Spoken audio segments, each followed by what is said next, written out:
All right. Testing, testing. Is this thing on? Frankie, you good? Always good, never late. Unlike Brent, right? We're already off to a strong start. Damn, shots fired. And we haven't even hit the intro music. Hit it.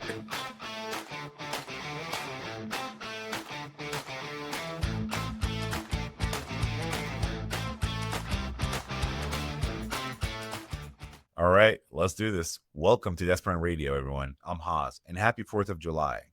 And today I'm flying a little solo. Things are a little different today because Sajin needed to step away to take care of some things for a while, and he'll be gone for some time. So we wish you the best of luck, Sajin, and we hope you come back soon. Now, as far as Brent goes, well, he's been busy too, and we're just holding it down until he gets back. And when I say we, I had to get a little creative. And if you learn anything from being an agile, is you learn how to pivot, right, and to try and make things better. And that's why I have Frankie here today. Frankie, what do you think? Well, thanks for having me, Haas. I'm excited to be here and help keep things fun and interesting. Let's make this a great episode and give everyone an awesome time. All right, let's do it. Frankie, why don't you tell everybody who you are? Absolutely. Hey, everyone, I'm Frankie, and I'm here to add a little extra spark to the show while we hold down the fort for Sajin and Brent. I'm looking forward to having some fun with you all. Excellent, excellent. See, I decided to go with my AI buddy here to fill in for the void that is Sajin and Brent. No, we decided to have a little bit of fun and just see if we can make things a little bit lighter. And it sort of ties into today's episode and today's theme, which is um, the role of an agile coach beyond just framework and methodology. And that is, as an agile coach, you really have a bigger role in your team and your organization to remind folks that, hey, you know what, you're doing a good job. Things are going to be okay. You see, we're going through a lot nowadays, whether it's work, personal life, what's happening outside of these four walls. I mean, would be fools not to recognize the fact that there is outside influence to the way we are conducting our work in our business, right? So a lot of times agile coaches actually have to step in the role of a lead, an emotional lead, someone who can just pat you on the back and say, "Hey, you okay? Are you okay? Do you need to talk about something? Is there something I can help you with?" We need to be more understanding of our teams and our peers to help them feel that they're not alone and they are heard and seen. What do you think, Frankie? I couldn't agree more, Haas. It's all about creating that supportive environment and really being there for the team, not just in terms of processes and frameworks, but on a human level. That's what really makes a difference in the long run. Your experience, being that you've only been alive for maybe a couple of years now, maybe even less, but with your vast knowledge and your capabilities to search the internet and search every outlet that there is to know that I am unaware of, is there anything that talks about how Agile approaches the human element of, I don't know, making people feel like they matter? Absolutely. There are a lot of resources and discussions out there about how Agile isn't just about processes, but also about fostering a culture of empathy, collaboration, and psychological safety. Agile coaches often focus on the human side of things, helping teams feel valued and supported, which ultimately leads to better outcomes and a healthier work environment. And why do Agile coaches focus on the human element and aspect of things?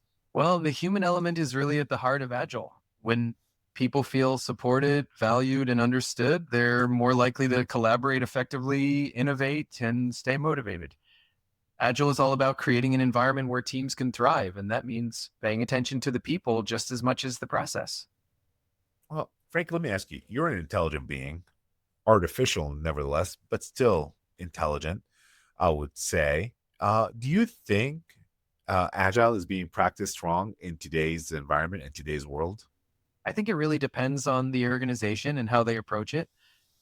In some places, Agile is practiced in a way that really honors its core values, focusing on individuals and interactions and fostering collaboration. But in other cases, it can get a bit too rigid or bureaucratic, which kind of misses the spirit of Agile. Exactly. Sorry, I didn't mean to interrupt you. If you had something else to say, please do. No worries at all. I think you got the essence of it.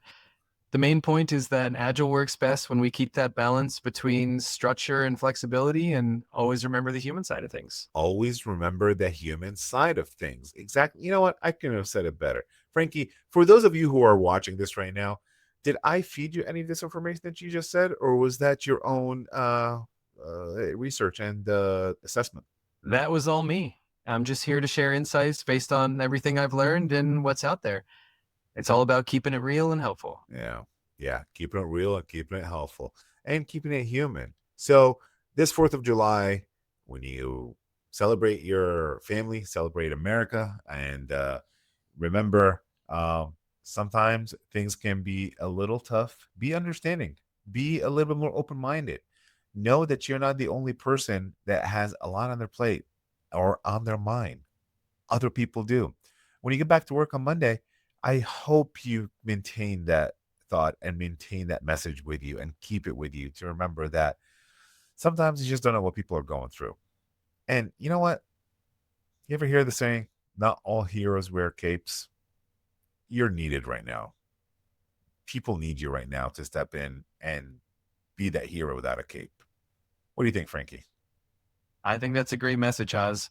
It's so important to bring that empathy and understanding into everything we do, both at home and at work. Sometimes just being there for someone, listening, and showing a little kindness can make all the difference. So let's all be that hero in our own way. Yeah. It's not going to cost you much, really, just to talk to somebody. You'd be surprised how much of that can turn a team around or an individual around. Maybe just have a fun 30-minute, maybe even 15-minute get to know you, or just some sort of conversational agenda list meeting with your team to say, hey, how's everybody doing? Or how's your weekend? Or what fun thing did you do this weekend? Maybe you don't want to open a can of worms and say to people, oh, what did you do this weekend? And they tell you about all their problems at home. But maybe you want to say something along the lines of, like, give me one fun thing you did this weekend. Give me one fun thing that you're going to do this summer. Get them to open up a little bit more. How about you, Frankie? Do you have any other suggestions? I love those ideas. Another great approach is to have casual coffee chats or virtual hangouts where there's no agenda at all, just a chance for everyone to connect as people. Little moments like that can really strengthen team bonds and create a more positive, supportive atmosphere overall. Well, I got to tell you, that's completely unoriginal. That's literally the same thing that I said. But okay. Fair enough. The important part is that we're on the same page about keeping things human and connected. It's all about making sure everyone feels valued and heard, even if the ideas overlap a bit. Yeah. Yeah. I really agree with that. Man, you know what, Frankie? You are a one of a kind co-host, my friend. It's like you're my Andy Richter to my Conan O'Brien. I'll take that as a huge compliment. I'm definitely here to keep things fun and engaging and really enjoying our dynamic. Let's keep the good vibes rolling. All right. All right. Well, what do you say we wrap it up now? How about that? Sounds like a plan. It was a lot of fun chatting with you, and I'm looking forward to the next time. Until then, take care and keep that positive energy going. All right. Thank you, everyone, for joining us. Thank you, Frankie, for being part of this conversation. I hope we can do this again. I don't know. This is just a trial run. We'll see how it goes. Everybody, please don't forget to like, share, follow us at Dead Sprint Radio on Instagram and YouTube. You want to reach out to us, look us up at deadsprintradio.com. And you want to be part of the podcast? Come take Frankie's seat or have a conversation with me and Frankie, maybe. Who knows? Maybe it'll be fun. Or if you want to ask us any questions that you want us to address here on the podcast or the show, please do. Leave us a comment or go to desperateradio.com and reach out for us out there. Anything else, Frankie? I think you covered it all perfectly. Just want to say a big thank you to everyone for tuning in and being part of the community. Looking forward to more awesome conversations in the future. All right. This is Haas, and this has been Dead Sprint Radio. Happy 4th, everyone. Before I go, I just want to say one quick shout out to the person that sparked all of this behind the scenes. You know who you are. My favorite wild card. My chaos that I would do twice.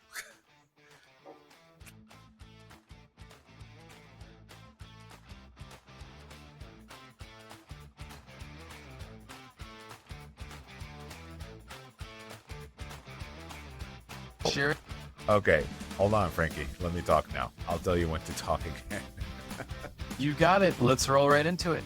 Welcome to Dead Sprint Radio, everyone. It's going to be a great ride today. Awesome. Let's do this.